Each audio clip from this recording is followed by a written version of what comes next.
Hi guys, welcome to the channel. If you're new here, my name is Dr. D. I'm an aesthetic physician in the Northern Virginia area, and I help women preserve their natural beauty without surgery.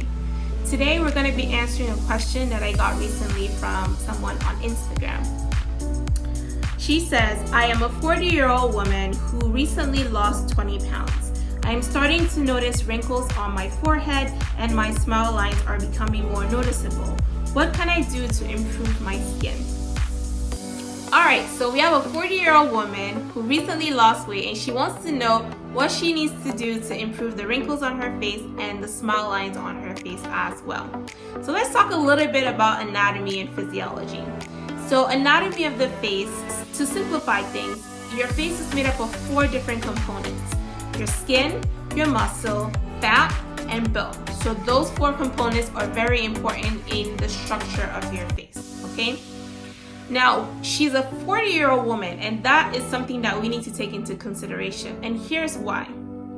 As we get older, so let's say when you get to your 30s, we start to lose volume in our face. So about 2 ml of volume loss will be noticed in your 30s, for example, and as you get older, you lose more volume. She's also in her 40s, which means that she's potentially perimenopausal or close to menopause.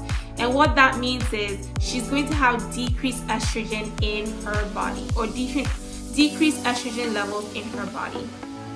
That translates to decreased oil production, which leads to decreased hydration. So she's going to be prone to dry skin. It also translates to decreased elasticity of the skin. So her skin is not going to be as bouncy as it used to be. And she's also going to have decreased collagen production. All of those things happen because she's having decreased estrogen levels in her body as she gets older. Now, because she's lost weight, it's also going to affect the elasticity of her skin, because when you gain and lose weight, your skin is going to stretch and it's also going to shrink. So that affects the elasticity of her skin.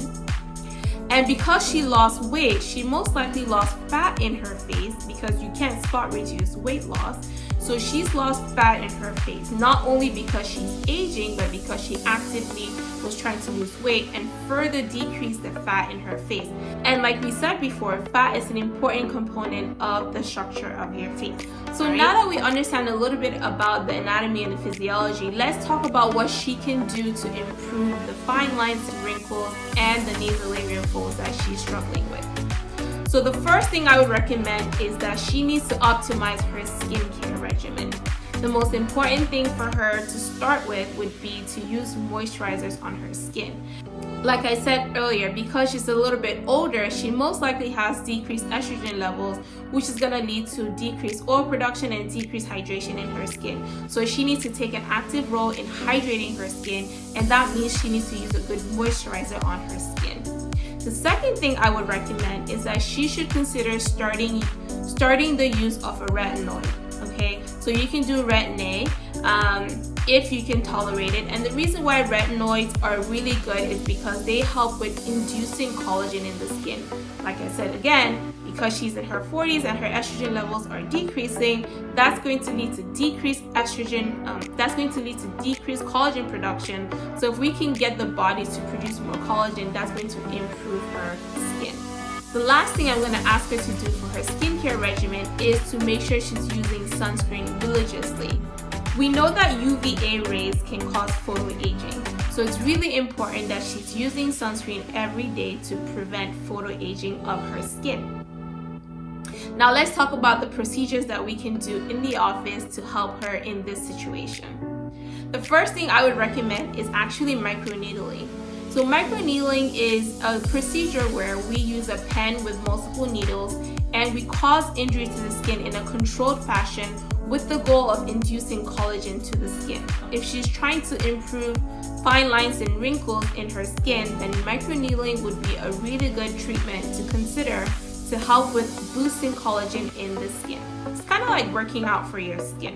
You injure the skin heals itself, it builds more collagen, you do it again, and if you keep doing that, your skin is just going to continue to build that collagen, and it's going to lead to really nice, plump, gorgeous skin. The second thing I would recommend that she do is she should consider using neurotoxins such as Botox.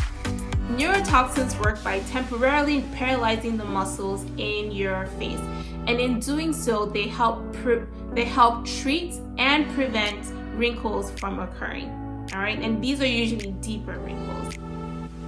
Now, the last thing that I would say she should do, and probably the most important thing in this particular situation, is the use of dermal fillers. Now, here's why. Like we said earlier, she's going to lose volume in her face. She's already been losing volume in her face because you naturally lose volume in your face as you get older. So she's already had volume loss. Now, couple that with the fact that she's lost weight, which is usually going to translate into fat loss, that's also going to affect the integrity of the skin and the structure of her face. So it's really important to replace that volume or fat that she lost on her face. And for me personally in the office, I use dermal fillers as a way to replace that fat and to help improve the structure of the skin and the face. Now, she was complaining about having smile lines or nasolabial folds, and a lot of people made the mistake of thinking that you need to treat that area with fillers, and that's actually not accurate. The problem in this particular situation is the fact that you have lost mid-face volume. Okay, so you see a lot of people when they lose weight, they lose volume in the mid-cheek area. And one of the ways that we treat this area is by treating the mid-face and the lateral face. So let me do a little demonstration for you. When you get older, gravity happens, right? So imagine everything from here on out going downwards. When that happens, you tend to have nasolabial folds because everything's coming down. And for some people, you might get jowling as well. Now, when you lose weight, this mid-face area tends to be the area where people lose fat the most. And so that's going to create that nasolabial fold because the mid-cheek has lost its structure. Okay. Now, the way that we treat that is by helping with giving the mid-face some structure by using dermal fillers. And we can also do a little bit of fillers in the lateral part to help give that mid-face some structure. And when I do that, you can see that the nasolabial fold area improves significantly. So when people complain about nasolabial folds, usually I would recommend that they start by getting cheek fillers, mid-face or lateral face, or both if needed. And once that's done, we can then consider adding fillers to the nasolabial folds. So I hope that was helpful. In summary, for this patient, I'm recommending that she use a moisturizer, retinoids, and sunscreen as part of her skincare regimen. And if she wants to do procedures in the office, then microneedling is an option, and also Botox and dermal fillers would be a good option for her as well.